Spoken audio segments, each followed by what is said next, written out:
আজকের পর থেকে বহুরূপী গল্পটা নিয়ে আর কারো কোনো সমস্যা থাকবে না। তোমরা যারা দশম শ্রেণীতে পড়ছো অর্থাৎ ক্লাস 10-এ, আজকের এই ভিডিওতে প্রত্যেকটা শব্দের অর্থ সহ প্রত্যেকটা লাইন ধরে ধরে কোন জায়গা থেকে কোন বড় প্রশ্ন আসবে সেটা উল্লেখ করে কেমন ভাবে উত্তর লিখতে হবে সেই কৌশল শিখিয়ে দিয়ে গোটা ভিডিওতে আমরা আলোচনা করতে চলেছি বহুরূপী গল্প। কাজেই অতি আকর্ষণীয় এই ভিডিওটা প্রথম থেকে শেষ পর্যন্ত দেখো। সম্রাট এক্সক্লুসিভ ইউটিউব চ্যানেলে নতুন হয়ে থাকলে চ্যানেলটিকে সাবস্ক্রাইব করে পাশের বেল আইকন প্রেস করে রাখতে একেবারে ভুলো না। আজকের ভিডিওতে আমি তোমাদের সামনে আলোচনা করতে চলেছি দশম শ্রেণীর পাঠ্য বইয়ে থাকা সুবোধ ঘোষ রচিত বহুরূপী গল্পটি নিয়ে। বহুরূপী কাদের বলে? তুমি যদি সমাস করে এর মানেটা বের করতে যাও তাহলে সম্পূর্ণ অর্থ তোমার কাছে পরিষ্কার হবে না। বহুরূপ আছে যার বা বহুরূপ ধারণ করেন যিনি, এই দুটো কথা দিয়ে বহুরূপী কি সেটা বোঝা যাবে না। বহুরূপী একটা লোকশিল্প।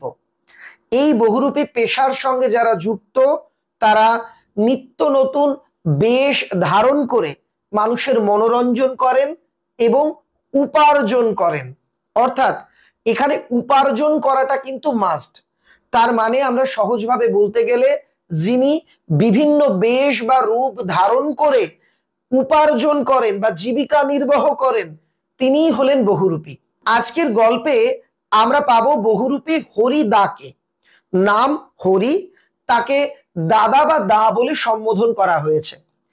এই গল্পে আমরা কয়েকজন চরিত্রকে পাবো, তাদের ব্যাপারে একটু তোমাদের বুঝিয়ে বলি প্রথমে, না হলে গল্পটা বুঝতে অসুবিধা হবে। হরিদা বা হরির বাড়িতে 4 জন সকাল সন্ধ্যেতে আড্ডা দিত। হরিদা একজন, আমাদের যিনি গল্প বলবেন অর্থাৎ গল্পের কথক তিনি আর একজন, আর তার আরো 2 বন্ধু ভবতোষ, অনাদি। অর্থাৎ হরিদার বাড়িতে ভবতোষ, অনাদি, হরিদা স্বয়ং এবং আমাদের গল্পের কথক যিনি গল্পটা আমাদের বলবেন, এই কয়জন রোজ আড্ডা দিতে যেত এবং সকলের মধ্যে একটা বন্ধুত্বপূর্ণ সম্পর্কও ছিল। আমাদের গল্প কথকের নাম গল্পে কোথাও বলা নেই, তিনি গোটা গল্পটা আমাদের বলেছেন। আমাদের এই গল্পটা 3টে পরিচ্ছেদ বা 3টে ভাগে বিভক্ত আছে, 3টে পর্বে। আমরা আর একটু কথা না বাড়িয়ে সরাসরি চলে যাব বহুরূপী গল্পের লাইন ধরে আলোচনায়। হরিদার কাছে আমরাই গল্প করে বললাম, শুনেছেন হরিদা কি কাণ্ড হয়েছে? উনুনের মুখে ফু দিয়ে আর অনেক ধোঁয়া উড়িয়ে নিয়ে হরিদা এইবার আমাদের কথার জবাব দিলেন। না, কিছুই শুনিনি। হরিদা তখন উনুনে জাল দিচ্ছিলেন। তোমরা গ্রামে যারা থাকো তারা জানো, কাঠের উনুনে রান্না করতে গেলে যদি দেখা যায় যে আগুন জ্বলছে না, মায়েরা ফু দেন, তাতে আগুনটা জ্বলে, ধোঁয়া ওড়ে। ঠিক সেইভাবেই হরিদা উনুনের মুখে ফু দিয়ে অনেক ধোঁয়া উড়িয়ে উনুনটাকে ঠিক মতো জ্বালিয়ে সেই প্রশ্নের উত্তর দিলেন। কোন প্রশ্ন? শুনেছেন হরিদা কি কাণ্ড হয়েছে? হরিদা বলছেন, না, কিছুই শুনিনি। জগদীশ বাবু যে কি কাণ্ড করেছেন শোনেননি হরিদা? কথক বলছে, আপনি শোনেননি? আপনার প্রতিবেশী আমাদের পাড়ার জগদীশ বাবু কি কাণ্ড করেছেন? হরিদা বলছেন, না রে ভাই, বড় মানুষের কাণ্ডের খবর আমি কেমন করে শুনবো, আমাকে বলবেই বা কে? জগদীশ বাবু বড় লোক, তার কাণ্ডের খবর আমার মতন একটা ছোটখাটো একদম নিঃস্বরিক্ত মানুষ কি করে জানবে, আমাকে বলবেই বা কে? কথক বলছেন, 7 দিন হলো এক সন্ন্যাসী এসে জগদীশ বাবুর বাড়িতে ছিলেন। খুব উঁচু দরের সন্ন্যাসী, হিমালয়ের গুহাতে থাকেন। সারা বছর শুধু একটি হরিতকি খান, এছাড়া আর কিছুই খান না। সন্ন্যাসীর বয়সও 1000 বছরের বেশি বলে অনেকে মনে করেন। এইরকম একজন অলৌকিক সন্ন্যাসীর কথা শুনে হরিদা বলছেন, সন্ন্যাসী কি এখনো আছেন? না, চলে গিয়েছেন। আক্ষেপ করেন হরিদা, ইস, থাকলে একবার গিয়ে পায়ের ধুলো নিতাম। হরিদা ধর্মভীরু মানুষ, ঠাকুর দেবতাকে সম্মান করেন। তিনি শুনলেন তার বাড়ির একদম কাছে তার প্রতিবেশীর বাড়িতে এক অলৌকিক সন্ন্যাসী এসেছিলেন হিমালয়ের উঁচু দরের সন্ন্যাসী, 1000 বছর যার বয়স, যিনি কিছু খান না, সারা বছরে একমাত্র একটি হরিতকি খান। এবার অনেকেই বলতে পারো হরিতকি কি?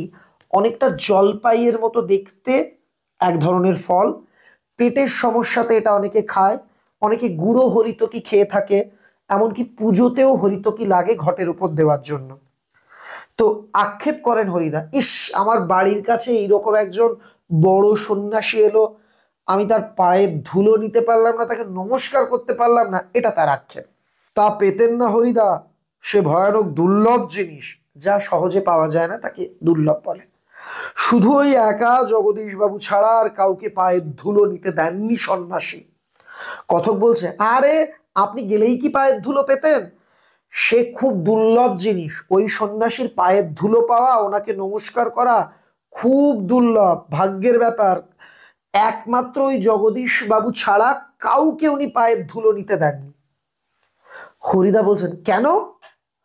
জগদীশ বাবু এক জোড়া কাঠের খড়মে সোনার বোল লাগিয়ে সন্ন্যাসীর পায়ের কাছে ধরলেন, তখন বাধ্য হয়ে সন্ন্যাসী পা এগিয়ে দিলেন, নতুন খড়ম পরলেন, আর সেই ফাঁকে জগদীশ বাবু পায়ের ধুলো নিয়েছিলেন। হরিদা শুনে বলছে, বাহ, এ তো বেশ মজার ব্যাপার। ঘটনাটা কি? জগদীশ বাবু সোনার খড়ম নয়, অনেকেই পরীক্ষাতে এটা ভুল লেখো, একটা কাঠের খড়ম, তাতে সোনার বোল লাগালেন। খড়মের ছবি আমি স্ক্রিনে দেখাচ্ছি, এই যে যে পায়ের আঙুল ঢোকানোর যে আংটাটা, ওটাকে বোল বলা হয়। তো একটা কাঠের খড়মে সোনার বোল লাগিয়ে সন্ন্যাসীর পায়ের কাছে ধরলেন। সন্ন্যাসী সেই খড়ম যেই পড়তে যাচ্ছেন, অমনি টুক করে উনি সন্ন্যাসীকে প্রণাম করলেন বা তার পায়ের ধুলো নিলেন। হরিদা বলছে, বাহ, এ তো বেশ মজার ব্যাপার। তাছাড়া সন্ন্যাসীকে বিদায় দেওয়ার সময় জগদীশবাবু 100 টাকার একটা নোট জোর করে সন্ন্যাসীর ঝোলার ভেতর ফেলে দিলেন। সন্ন্যাসী হাসলেন আর চলে গেলেন। গল্প শুনে খুব গম্ভীর হয়ে গেলেন হরিদা। কেন? সন্ন্যাসীর ভণ্ডামির কথা বুঝতে পেরে।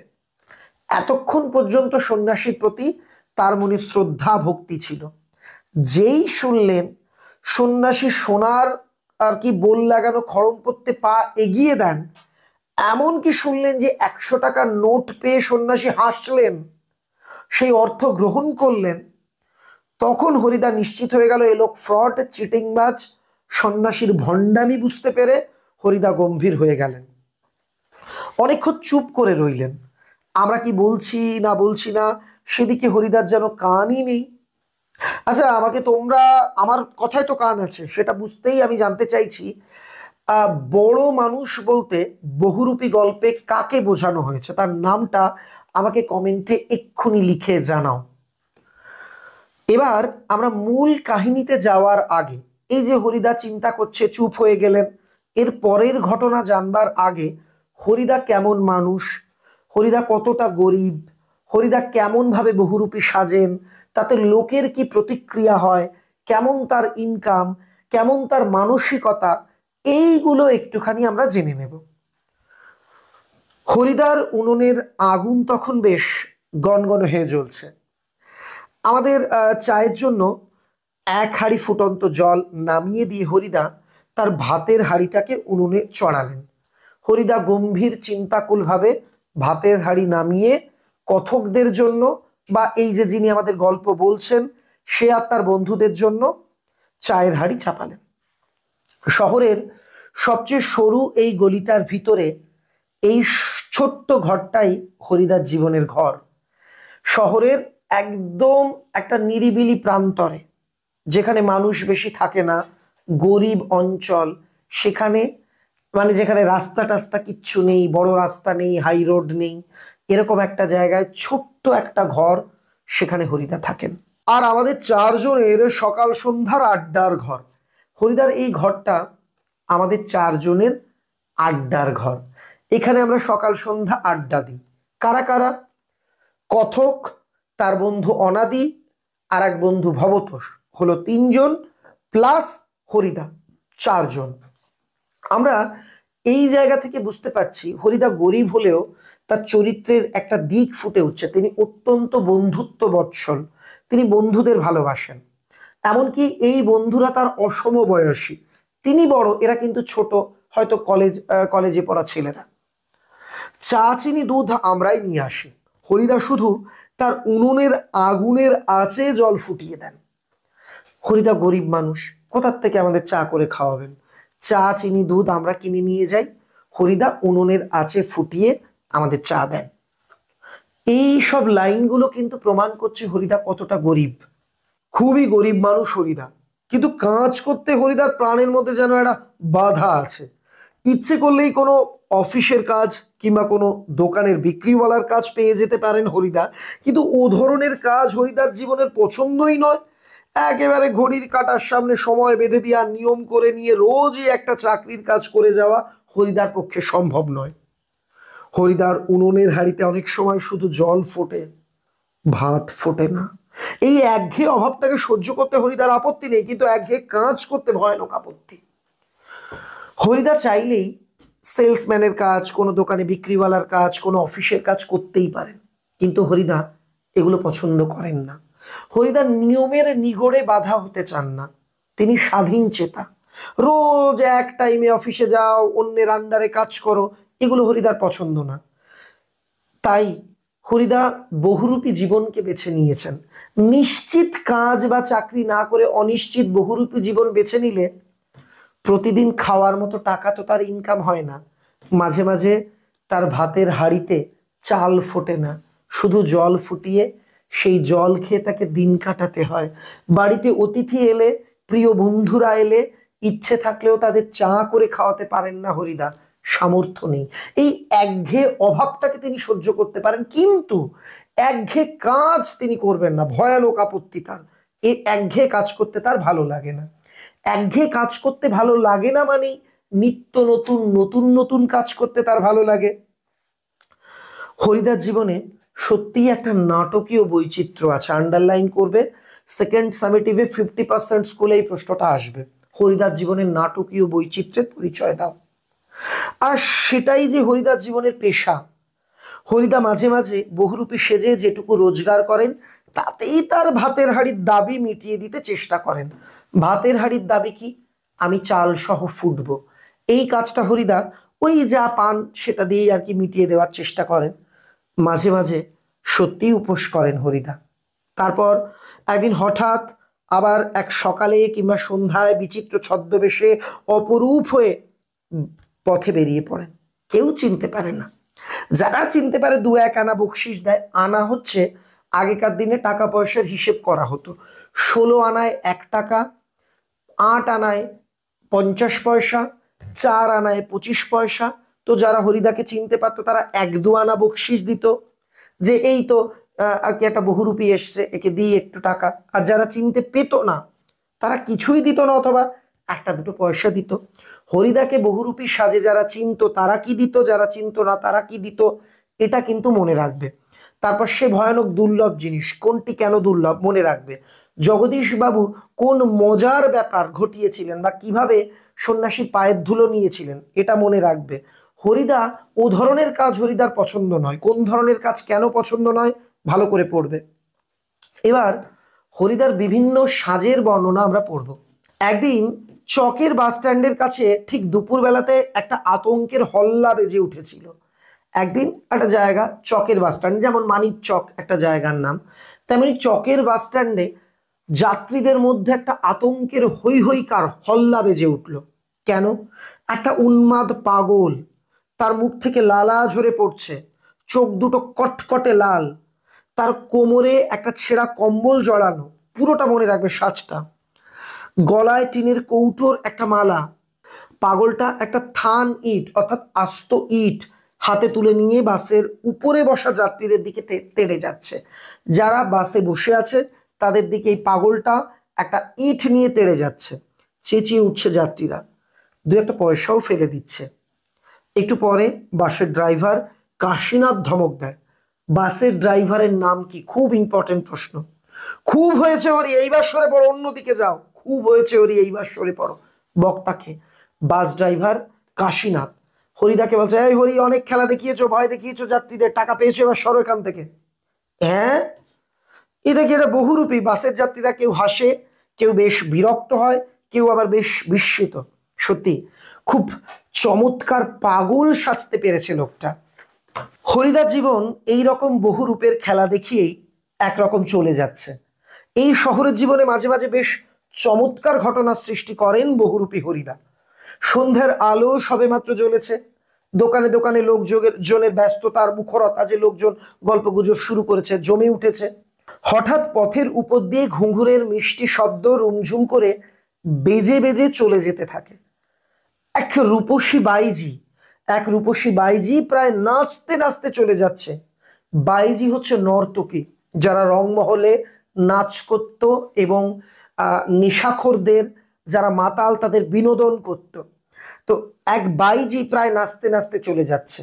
শহরে যারা নতুন এসেছে তারা দুই চোখ বড় বড় করে তাকিয়ে থাকে, হাই বাবা, ভরা রাস্তা দিয়ে এক বাইজি যাচ্ছে, সবাই বড় বড় চোখে তাকিয়ে দেখে। কিন্তু দোকানদার হেসে ফেলেন। হরির কাণ্ড। দোকানদার হেসে ফেলেন কেন, প্রশ্ন দিতে পারে। বাইজি বেশে হরিদাকে চিনতে পেরে। হ্যাঁ, এটা একটা বহুরূপী নাকি? কারো কারো মুগ্ধ চোখের মোহভঙ্গ হয়। যারা এতক্ষণ ধরে মুগ্ধ দৃষ্টিতে বাইজির রূপ যৌবন প্রত্যক্ষ করছিলেন, তাদের মোহভঙ্গ হয়, তারা আশাহত হয়, তারা যেন একটু বেশ হতাশ্বরেই প্রশ্নটা করে ওঠে, এটা একটা বহুরূপী ছিল। বাইজির ছদ্মবেশে সেদিন হরিদার রোজগার মন্দ হয়নি। রোজগার কত হয়েছিল পশ্চিমবঙ্গের 50% স্কুলে আসবেই প্রশ্নটা। মোট 8 টাকা 10 আনা পেয়েছিলেন। আমরা দেখেছিলাম এক একটা দোকানের সামনে গিয়ে দাঁড়াচ্ছে সেই রূপসী বাইজি, মুস্কি হেসে আর চোখ টিপে, মানে দোকানদারের সামনে গিয়ে হাসছে, চোখ মারছে, আর একটা ফুল তোলা সাজি এগিয়ে দিচ্ছে। দোকানদারও হেসে ফেলে দিচ্ছে একটা সিকি, সিকি মানে 25 পয়সার কয়েন, নিয়ে বাইজির হাতের ফুল সাজির উপর ফেলে দেয়। কোনোদিন বাউল, কোনোদিন কাপালিক, যারা সাধক হয়, তন্ত্র সাধক, কাপালিক, কোনোদিন বোচকা কাঁধে বুড়ো কাবুলিওয়ালা, কোনোদিন পিঠে বোচকা অর্থাৎ থলে বস্তা এগুলো নেওয়া, কাবুল দেশ থেকে যারা ড্রাই ফ্রুটস মানে কাজু কিশমিশ বেচতে আসতো তাদের বলা হতো কাবুলিওয়ালা। তো কোনোদিন কাবুলিওয়ালা, কখনো হ্যাটকোট প্যান্টলুন, মাথায় টুপি কোট এবং প্যান্ট পরা ফিরিঙ্গি কেরামিন সাহেব, বিদেশি কেরামিন সাহেব, এইসব সাজতেন। একবার পুলিশ সেজে দয়ালবাবুর লিচু বাগানের ভিতর দাঁড়িয়েছিলেন হরিদা। কলা বাগান নয় কিন্তু, আমার অনেক স্টুডেন্টরা ভুল করে এটা লিখে দয়ালবাবুর কলা বাগান, এটা নয়, দয়ালবাবুর লিচু বাগান। স্কুলের 4টে ছেলেকে ধরেছিলেন। কজনকে ধরেছিলেন মনে রাখবে, ভয়ে কেঁদে ফেলেছিল ছেলেগুলো। কোন ছেলেগুলো, কেন? আর স্কুলের মাস্টার এসে সেই নকল পুলিশের কাছে ক্ষমা চেয়েছিলেন, এইবারের মতো মাফ করে দিন ওদের। কিন্তু 8 আনা ঘুষ নিয়ে তারপর মাস্টারের অনুরোধ রক্ষা করেছিল সেই নকল পুলিশ হরিদা। তার মানে একদিন হরিদা লিচু বাগানে কয়েকজন স্কুল ছাত্রকে আর কি লিচু চুরি করতে এসে তাদের আটক করেছিল 4 জনকে। মাস্টার এসে ক্ষমা চেয়ে 8 আনা ঘুষ দিয়ে সেই ছাত্রদের ছাড়িয়ে নিয়ে গিয়েছিলেন। পরদিন অবশ্য স্কুলের মাস্টারমশাই জানতে বাকি থাকেনি কাকে তিনি 8 আনা ঘুষ দিয়েছেন। কিন্তু মাস্টারমশাই একটুও রাগ করেননি। এই লাইনটা দেয়, মাস্টারমশাই কেন রাগ করেননি, বরং তা একটু তারিফ করেই বলেছিলেন, বাহ, সত্যি খুব চমৎকার পুলিশ সেজেছিল হরি। মাস্টারমশাইও হরির এই সাজের প্রশংসা করেছিলেন। এই গেল হরিদার ব্যাকগ্রাউন্ড। আমরা গল্প কোন জায়গায় থেমেছিলাম, যে হরিদা সন্ন্যাসীর ভণ্ডামির কথা শুনে চুপ করে রয়েছেন। এবার তারপর এখন কিন্তু আমরা ঠিক বুঝতে পারছি না হরিদা এত গম্ভীর হয়ে কি ভাবছেন। সন্ন্যাসীর গল্পটা শুনে কি হরিদার মাথার মধ্যে কোনো মতলব ছটফট করে উঠেছে? ঠিকই, আমাদের সন্দেহ মিথ্যে নয়। হরিদা বললেন, আজ তোমাদের একটা জবর খেলা দেখাবো। আমাদের দেখিয়ে আপনার লাভ কি হরিদা? আমাদের কাছ থেকে একটা সিগারেটের চেয়ে বেশি তো কিছু পাবেন না। হরিদা বলছে, না, ঠিক তোমাদের দেখাবো না, আমি বলছি তোমরা সেখানে থেকো, তাহলে দেখতে পাবে। কোথায়? আজ সন্ধ্যায় জগদীশ বাবুর বাড়িতে। হঠাৎ জগদীশ বাবুর বাড়িতে খেলা দেখতে যাওয়ার জন্য আপনার এত উৎসাহ জেগে উঠলো কেন? অর্থাৎ হরিদা গম্ভীর। সবাই বলছে, আচ্ছা হরিদা কি ভাবছেন? হরিদা বললো, একটা জবর খেলা দেখাবো আজকে তোমাদের। তো কথকরা বলছে, আরে আমরাও তো অত বড় লোক নই, আমি তোমায় কি দেবো খেলা দেখে? তো হরিদা বলছে, না না না, জগদীশ বাবুর বাড়িতে দেখাবো, তোমরা সেখানে থেকো, তাহলে দেখতে পাবে। এরা বলছে, আপনি এত জগদীশ বাবুর বাড়ি যাবেন কেন? উত্তরে হরিদা বলছে, মোটা মতো কিছু আদায় করে নেব, বুঝতেই তো পারছো, পুরো দিন রূপ ধরে ঘুরে বেরিয়েও 2-3 টাকার বেশি হয় না, পুরো দিন রূপ ধরে ঘুরে বেরিয়েও হরিদার কত ইনকামের বেশি হয় না মনে রাখবে। একবার বাইজি সেজে অবশ্যই বেশি কিছু পাওয়া গিয়েছিল, কিন্তু ওতেই হবে কি করে? ঠিক বলেছেন হরিদা। সপ্তাহে বড়জোর একটা দিন বহুরূপী সেজে পথে বের হন হরিদা, কিন্তু তাতে 7 দিনের পেট চলার মতো রোজগার হয় না। হরিদা বলেন, না এবার আর কাঙালের মতো হাত পেতে বকশিস নেওয়া না, এবার মারিত, এখানে ছাপা ভুল আছে, মারিত গন্ডার লুঠিত ভান্ডার না, এবার ওই লোকের কাছে হাত পেতে খেলা দেখিয়ে দিন 2 পয়সা 5 পয়সা এরকম ভিক্ষে নেব না, এবার মারলে গন্ডার মানবো আর ভাঙলে ভান্ডার লুট করে ভাঙবো। তার মানে বড় সড়ো একটা দাও লাগাবো, একবারে যা ঝেলে নেব আমার সারা বছর চলে যাবে। জগদীশ বাবুর বাড়ি গিয়ে এমন ইনকাম করে নেব একবারে, গোটা বছর আমার বসে খেয়ে চলে যাবে। কিন্তু সে কি করে সম্ভব? জগদীশ বাবু ধনী মানুষ বটে, কিন্তু বেশ কৃপণ মানুষ। হরিদাকে একটা যোগী সন্ন্যাসী কিংবা বৈরাগী শাস্ত্রে দেখে আর কত খুশি হবেন জগদীশ বাবু? আর খুশি হলেই বা কত আনা বকশিস দেবেন? 5 আনার বেশি তো নয়। হরিদা বলেন, তোমরা যদি দেখতে চাও আজ ঠিক সন্ধ্যেতে জগদীশ বাবুর বাড়িতে থেকো। আমরা বললাম, থাকবো। স্পোর্টের চাঁদা নেওয়ার জন্য আজ ঠিক সন্ধ্যেতেই জগদীশ বাবুর কাছে যাব। এখানে প্রথম পর্ব শেষ হলো। আমি গোটা ঘটনাটা তোমাদের আর একবার মনে করিয়ে দিই। হরিদা উনুনে জাল দিচ্ছেন, এমন সময় কথক আর তার বন্ধুরা ঢুকলো। কথক বলল, জানো হরিদা, জগদীশ বাবুর বাড়িতে একজন উঁচু দরের সন্ন্যাসী এসেছিলেন। হরিদা বলছে, এই মা, আমি আগে জানলে নমস্কার করতাম। তখন আমাদের কথক জানালেন, তিনি কাউকে প্রণাম করতে দেননি।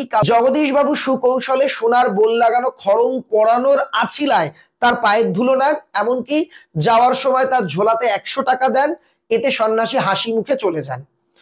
এই কথা শুনে সন্ন্যাসীর ভণ্ডামির বিষয়টা বুঝতে পেরে হরিদা গম্ভীর হয়ে যান এবং তিনি বলেন, আমিও জগদীশ বাবুর বাড়িতে আজকে সন্ধ্যেবেলায় যাব, তোমরা থেকো, একটা জবর খেলা দেখাবো, এমন একটা খেল দেখাবো একবারে যে আমি হাতিয়ে নেব, সারা বছর আমি বসে খেতে পারবো। এই পর্বেই আমরা মূল কাহিনীর পাশাপাশি হরিদার জীবন সম্পর্কে কয়েকটি তথ্য জানতে পারি, যে জায়গা থেকে বড় প্রশ্ন আসার সম্ভাবনা প্রবল। হরিদার বহু রূপের বর্ণনা দাও, বা হরিদার জীবনে যে নাটকীয় বৈচিত্র্য রয়েছে তার বর্ণনা দাও। প্রশ্ন দুটো আলাদা হলেও উত্তর কিন্তু কার্যত একই হবে। তো তোমরা দেখেছো বা মনে আছে, হরিদা অত্যন্ত গরিব মানুষ। শহরের সবচেয়ে ঘিঞ্জি গলি, যেখানে বড় রাস্তা নেই, এরম জায়গাতে তার একটা ভাঙাচোরা বাড়ি। বাড়িতে অতিথি বা বন্ধুরা এলে তাদের চা করে খাওয়ানোর সামর্থ্য পর্যন্ত হরিদার নেই, এমনকি সপ্তাহে 7 দিন ভাত খাওয়ার সামর্থ্যটুকু হরিদার নেই। চাইলে তিনি ছোটখাটো চাকরি বা কাজ পেয়ে যেতেন, কিন্তু বৈচিত্র্যহীন কাজ তার একেবারেই ভালো লাগে না। কখনো তিনি উন্মাদ পাগল সেজে বাসের লোকজনদের ভয় দেখান, বাস যাত্রীদের ভয় দেখান, কখনো আবার একজন বাইজি সেজে নিজের যৌবন রূপ দিয়ে অন্যান্যদের মোহিত করে ফেলেন, আবার কখনো তিনি পুলিশ সেজে বাচ্চাদের ধরেন, ইত্যাদি ইত্যাদি আমরা কিন্তু এই জায়গাতে দেখলাম। এবার আমরা দ্বিতীয় পর্বে আসব। হরিদা তো বললেন জগদীশ বাবুর বাড়িতে যাবেন, তারপর কি হবে? সত্যিই কি তিনি যাবেন? সত্যিই কি একটা মোটা মতো কিছু আদায় করে আনতে পারবেন? এই পর্বটা দেখার জন্য তো আমার তর সইছে না। তোমাদের একটা অনুরোধ, যারা এখনো ভিডিওতে লাইক করোনি, লাইক করে দিও। আর হ্যাঁ, তোমাদের জন্য অভিষেক কবিতার এমন একটা আলোচনামূলক ভিডিও, আমি এটুকু বলে দিচ্ছি, এপ্রিল মাসের শেষ সপ্তাহের মধ্যে পোস্ট হবে, যেটা পড়লে তুমি যদি শেষ বেঞ্চেরও ছাত্র হয়ে থাকো না কেন, আমার চ্যালেঞ্জ থাকবে, অভিষেক কবিতা তুমি জলের মতো পড়তে, বলতে এবং তার অর্থ করতে পারবে। সেটার জন্য আমন্ত্রণ রইল। দেখে নিচ্ছি দ্বিতীয় পর্ব। এবার গল্পের দ্বিতীয় পর্ব। আমরা দেখলাম হরিদা বলল আজকে জগদীশ বাবুর বাড়িতে খেলা দেখাবো। তার বন্ধুরা অর্থাৎ এই কথকেরা বলল, ঠিক আছে, আমরাও স্পোর্টের চাঁদা নেওয়ার আছিলায় জগদীশ বাবুর বাড়িতে যাব। কি হলো জগদীশ বাবুর বাড়িতে? দ্বিতীয় পর্বে দেখি। বড় চমৎকার আজকের এই সন্ধ্যার চেহারা। আমাদের শহরের গায়ে কতদিন তো চাঁদের আলো পড়েছে, কিন্তু কোনোদিন তো আজকের মতন এমন একটা স্নিগ্ধ ও শান্ত উজ্জ্বলতা কখনো চারিদিকে এমন সুন্দর হয়ে ফুটে ওঠেনি। ফুরফুর করে বাতাস বইছে। জগদীশ বাবুর বাড়ির বাগানের সব গাছের পাতাও ঝিরিঝিরি শব্দ করে কি যেন বলতে চাইছে। জগদীশ বাবুর বাড়ির বারান্দাতে মস্ত বড় একটা আলো জ্বলছে। সেই আলোর কাছে একটা চেয়ারের উপর বসে আছেন জগদীশ বাবু খুব ভালোভাবে এই অংশটা পড়বে। এই যে সন্ধ্যার বর্ণনা, জগদীশ বাবু কোথায় বসেছিলেন, কোথায় আলো জ্বলছিল, সব। জগদীশ বাবু দেখতে কেমন, সাদা মাথা, সাদা দাড়ি, সৌম্য শান্ত জ্ঞানী মানুষ জগদীশ বাবু। জগদীশ বাবু শান্ত সৌম্য, খুব শান্ত নিরীহ দেখতে জগদীশ বাবু। আমরা আমাদের স্পোর্টের চাঁদার খাতাটি জগদীশ বাবুর হাতে তুলে দিয়ে দাঁড়িয়ে আছি। চমকে উঠলেন জগদীশ বাবু। বারান্দার সিঁড়ির দিকে তাকিয়ে জগদীশ বাবুর দুই বিস্মিত চোখ অপলক হয়ে গেল। আমরাও চমকে উঠেছি বই কি, আশ্চর্য হয়েছি, একটু ভয়ও পেয়েছি। কারণ সত্যি যে বিশ্বাস করতে পারছি না, সিঁড়ির কাছে এসে যে দাঁড়িয়েছে সে কি সত্যি হরিদা? ও চেহারা কি সত্যি কোনো বহুরূপীর হতে পারে? জটা জুটোধারী কোনো সন্ন্যাসী নয়, হাতে কমণ্ডলু নেই, দেখতে পাচ্ছ ছবিতেই, এটা কমণ্ডলু। চিমটে নেই, এটা চিমটে। মৃগচর্মের আসনও নেই, গৈরিক সাজও নেই, গেরুয়া বসনও নেই। আদুর্গা অর্থাৎ খোলা বা খালি গা যে এসছে এই জগদীশ বাবুর বাড়িতে, যাকে দেখে সবাই চমকে উঠল, সে কিন্তু আর পাঁচটা আর কি সন্ন্যাসীর মতো হাতে কমণ্ডলু, গায়ে গেরুয়া বস্ত্র, এগুলো নয়। আদুর্গা, খোলা গা, তার উপরে সাদা ধবধবে উত্তরীয়। দেখবে অনেকে গলায় গামছা বা চাদর ওন্নার মতো করে পরে ছেলেরা গলার ওপর, ওটাকে বলে উত্তরীয়। পরনে ছোট বহরের একটা সাদা থান, আর পরনে একটা ছোট্ট সাদা থানের আর কি ধুতি আর কি পরা রয়েছে। মাথায় ফুরফুর করে উঠছে শুকনো সাদা চুল, ধুলো মাখা পা, হাতে একটা ঝোলা, ঝোলার ভিতরে শুধু একটা বই, নাম কি মনে রাখবে, গীতা। গীতা বের করে কি যেন দেখলেন এই আগন্তুক, যে হঠাৎ যার আগমন হয় তাকে আগন্তুক বলে, সে যেন কি একটা দেখলো, তারপর নিজের মনেই হাসলেন। আগন্তুক এই মানুষটি যেন জগতের সীমার ওপার থেকে হেঁটে হেঁটে এসেছেন। একে দেখে মনে হচ্ছে এ যেন এ জগতের মানুষ নয়, এ জগৎ নয়, অন্য কোনো জগৎ থেকে এ যেন এসেছে। শীর্ণ শরীরটাকে প্রায় অশরীরী একটা চেহারা বলে মনে হচ্ছে। এই আগন্তুক যে এসছে সে শীর্ণ, খুব রোগা, তাকে দেখে অশরীরী মনে হচ্ছে। কি অদ্ভুত উদাত্ত শান্ত উজ্জ্বল একটা দৃষ্টি এই আগন্তুকের চোখ থেকে ঝরে পড়ছে। এই যে এসেছে, যে সন্ন্যাসী এসেছে, আগন্তুক সন্ন্যাসী, তার চোখ থেকে একটা যেন উদাত্ত শান্ত একটা দৃষ্টি ঝরে পড়ছে। মানে অদ্ভুত তার তাকিয়ে থাকা, অত্যন্ত মার্জিত শান্ত। উঠে দাঁড়ালেন জগদীশ বাবু। আসুন। আগন্তুক হাসেন। আপনি কি ভগবানের চেয়েও বড়? জগদীশ বাবু কিছু ভেবে বলেন, কেন, কেন আপনি এ কথা বলছেন মহারাজ? আমি মহারাজ নই, আমি এই সৃষ্টির এক কণা ধুলি, কিন্তু আপনি বোধহয় 11 লক্ষ টাকার সম্পত্তির অহংকারে নিজেকে ভগবানের চেয়েও বড় কিছু মনে করেন, তাই ওখানে দাঁড়িয়ে আছেন, নেমে আসতে পারছেন না। জগদীশ বাবু বলছেন, আসুন আসুন। উপরে দাঁড়িয়ে বিরাগী বলছে, আপনি ভগবানের চেয়ে বড়? গৃহে একজন সন্ন্যাসী এসেছে, গৃহে অতিথি এলে তাকে দরজা থেকে অভ্যর্থনা জানিয়ে ঘরে নিতে হয়, আর আপনি ওখানে দাঁড়িয়ে দাঁড়িয়ে বলছেন আসুন। আপনার 11 লক্ষ টাকার অহংকারে আপনি এটা করছেন।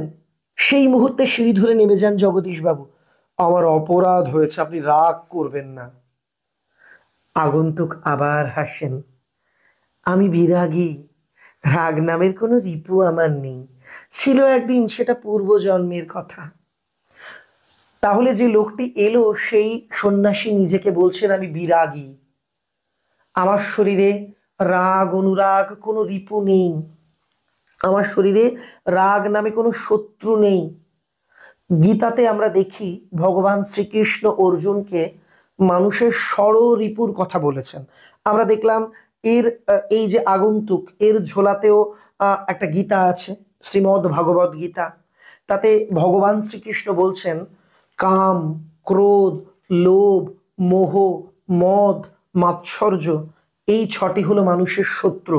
তার মধ্যে একটা আছে ক্রোধ। তাই এই আগন্তুক ব্যক্তিটি বলছে আমি বিরাগী, আমার শরীরে রাগ নামের কোনো রিপুনি ছিল একদিন, সেটা পূর্ব জন্মের কথা, মানে আগের জন্ম বোঝানো হয়নি।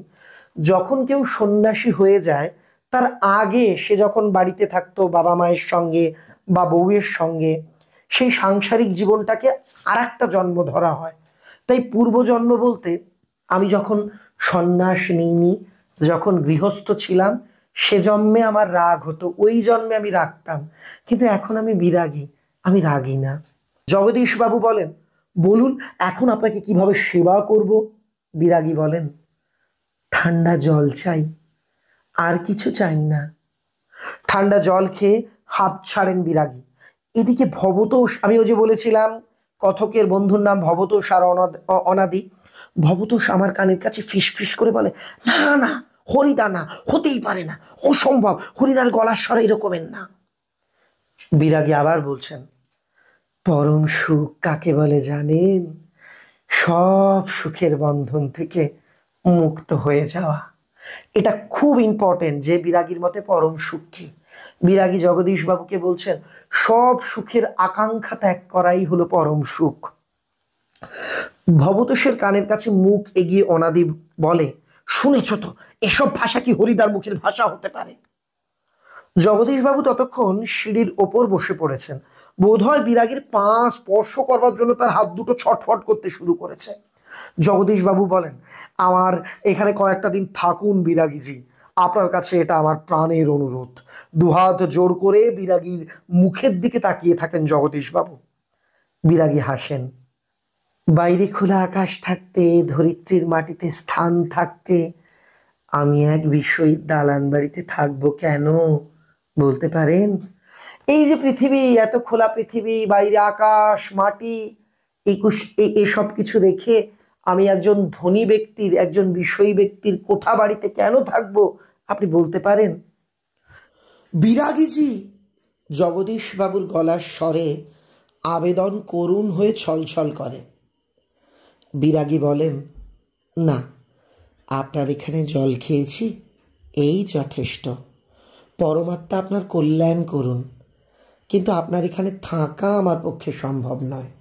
জগদীশ বাবু বলছেন, তবে অন্তত কিছু একটা আজ্ঞা করুন, যদি আপনাকে কোনো টাকা কড়ি বা কোনো উপহার দিতে হয় বলুন। বিরাগী বলে, না না, আমি যার কাছে আছি তিনি আপনার চেয়ে কিছু কম নয়, কাজেই আপনার কাছে তো আমার কিছু চাইবার দরকার হয় না। জগদীশ বাবু, তবে কিছু উপদেশ শুনিয়ে যান বিরাগী, নইলে আমি শান্তি পাবো না। বিরাগী বলছেন, ধনজন যৌবন কিছুই নয় জগদীশ বাবু, ওসব হলো সুন্দর সুন্দর এক একটি বঞ্চনা। মনে প্রাণে সব আকাঙ্ক্ষা নিয়ে শুধু সেই একজনের আপন হতে চেষ্টা করুন, যাকে পেলে এই সৃষ্টির সব ঐশ্বর্য পাওয়া হয়ে যায়। আচ্ছা আমি চলি। বিরাগী বলছেন, ধন জন যৌবন হলো সবচেয়ে বড় প্রতারণা। আজ আপনার ধন আছে, সম্পদ আছে, জনবল, আপনার পেছনে প্রচুর মানুষ আছে, যৌবন আছে, সব পদ্ম পাতার জল, আজ আছে কাল নেই, শুধু থাকবে ভক্ত আর ভক্তি। তাই মনে প্রাণে সব আশা নিয়ে ওই পরম করুণাময় ঈশ্বরের হতে চেষ্টা করুন। আমি আসি। জগদীশ বাবু বলেন, আপনি একটা মিনিট থাকুন বিরাগীজি। সিঁড়ির ওপর অচঞ্চল হয়ে একটা মিনিট দাঁড়িয়ে রইলেন বিরাগী। চাঁদের আলোর চেয়েও স্নিগ্ধ হয়ে এক জ্যোৎস্না যেন বিরাগীর চোখ থেকে ঝরে পড়ছে। ভবতোষ ফিসফিস করে বলে, না না, ওই চোখ কি হরিদার হতে পারে, অসম্ভব। জগদীশ বাবুর হাতে একটা থলি, থলির ভেতর নোটের তাড়া, অর্থাৎ নোটের বান্ডিল। আগেকার দিনে কিন্তু 1 টাকারও নোট হতো, নোটের গোছা আর কি। বিরাগীর পায়ের কাছে থলিটা রেখে দিয়ে ব্যাকুল স্বরে প্রার্থনা করেন জগদীশ বাবু, এই প্রণামী, এই সামান্য 101 টাকা গ্রহণ করে আমাকে শান্তি দান করুন বিরাগীজি। আপনার তীর্থ ভ্রমণের জন্য এই টাকা দিলাম। দেখো, দুটো টাকার ব্যাপার আছে। এক, বিরাগীকে কত টাকা দিতে চেয়েছিল 101, আর সন্ন্যাসীকে কত দিয়েছিল 100, দুটো গুলিয়ে ফেলবে না। আপনার তীর্থ ভ্রমণের জন্য এই টাকা আমি দিলাম। বিরাগী হাসেন, আমার বুকের ভিতরে যে সব তীর্থ, ভ্রমণ করে দেখবার তো কোনো দরকার হয় না। জগদীশ বাবু বলছে, আমার অনুরোধ বিরাগীজি। বিরাগী বলেন, আমি যেমন অনায়াসে ধুলো মারিয়ে চলে যেতে পারি, তেমনি অনায়াসে সোনাও মারিয়ে চলে যেতে পারি। আমার কাছে ধুলো সোনা সবকিছু সমান, আমি সর্বত্যাগী সন্ন্যাসী, টাকা নিই না। বলতে বলতে সিঁড়ি থেকে নেমে গেলেন বিরাগী। 101 টাকার থলিটা সিঁড়ির ওপরই পড়ে রইল। সেদিকে ভুলেও একবার তাকালেন না বিরাগী। দ্বিতীয় পর্বটাও শেষ। এখনো কিন্তু আমরা বুঝতে পারছি না এই যে জগদীশ বাবুর বাড়িতে যে বিরাগী এলেন তিনি কে। হরিদা তো জগদীশ বাবুর বাড়িতে যাবেন বলেছিলেন, কেন?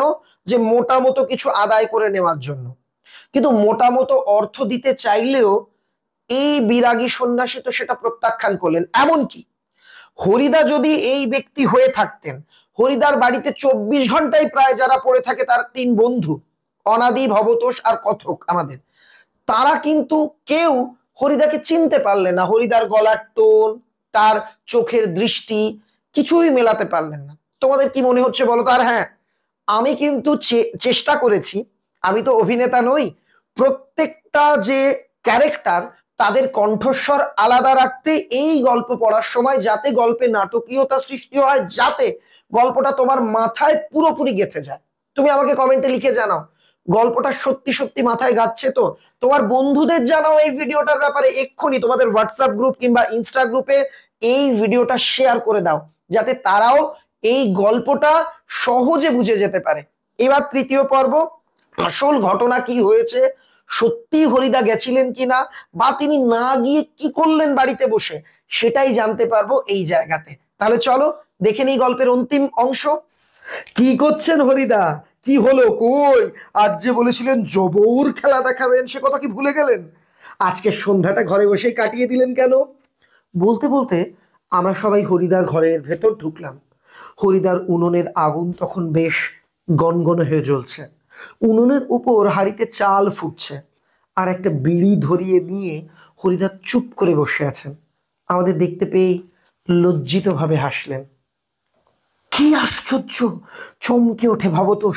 হরিদা, আপনি তাহলে, আপনি সত্যি বের হয়েছিলেন? আপনি বিরাগী? হরিদা হাসেন। হ্যাঁ রে ভাই, ওই তো সেই সাদা উত্তরীয়টা পরে মাদুরের উপর, ওই সেই ঝোলাটা, সেই গীতা। অনাদি বলে, এ কি কাণ্ড করলেন হরিদা? জগদীশ বাবু অত টাকা সাধলেন, আপনি একেবারে খাঁটি সন্ন্যাসীর মতো সব তুচ্ছ করে সরে পড়লেন। হরিদা, কি করবো বল, ইচ্ছেই হলো না শত হোক। ভবতোষ, কি শত হোক? একজন বিরাগী সন্ন্যাসী হয়ে টাকা ফাঁকা কি করে স্পর্শ করি বল, উতে যে আমার ঢং নষ্ট হয়ে যায়। আমি একজন বিরাগী সন্ন্যাসী সেজেছি, আমি যদি টাকা টাকা নিই, আমার সাজের ঢং মাধুর্যটাই তো নষ্ট হয়ে যাবে। কি অদ্ভুত কথা বলেন হরিদা। হরিদার এই কথার সঙ্গে তর্ক চলে না। আর বুঝতে অসুবিধে নেই, হরিদার জীবনের ভাতের হাঁড়ি মাঝে মাঝে শুধু ফুটিয়ে সারা হবে। অদৃষ্ট কখনো হরিদার এই ভুল ক্ষমা করবে না, ভাগ্য কখনো হরিদার এই ভুল ক্ষমা করবে না।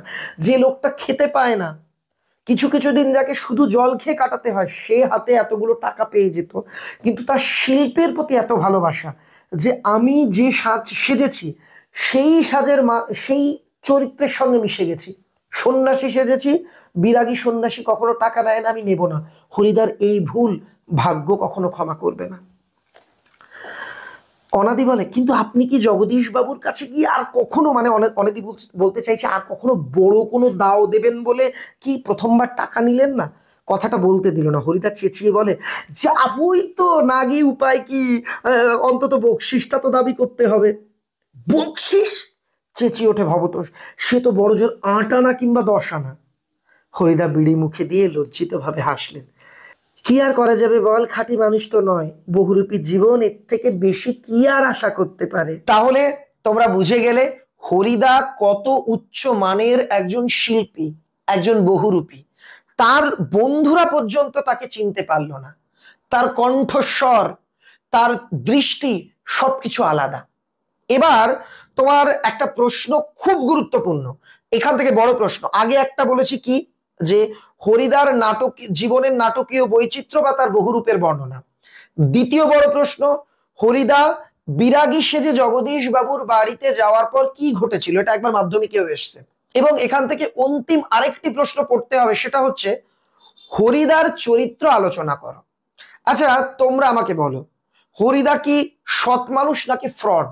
কারণ তিনি তো ঘুষ নিয়েছেন, মনে আছে মাস্টারমশাই 8 আনা ঘুষ দিয়েছিল পুলিশকে, কিন্তু তিনি আবার গিয়ে জগদীশ বাবুর বাড়ি থেকে টাকা নিলেন না, এটা কেন? এই উত্তরটা তোমাকে বুঝতে হবে। হরিদা যে চরিত্রে সাজেন, বহুরূপী সাজে যে ক্যারেক্টার তিনি প্লে করেন, তার সঙ্গে সম্পৃক্ত হয়ে যান। তিনি যখন পাগল সেজেছেন মুখ থেকে লালা গড়িয়ে পড়ছে।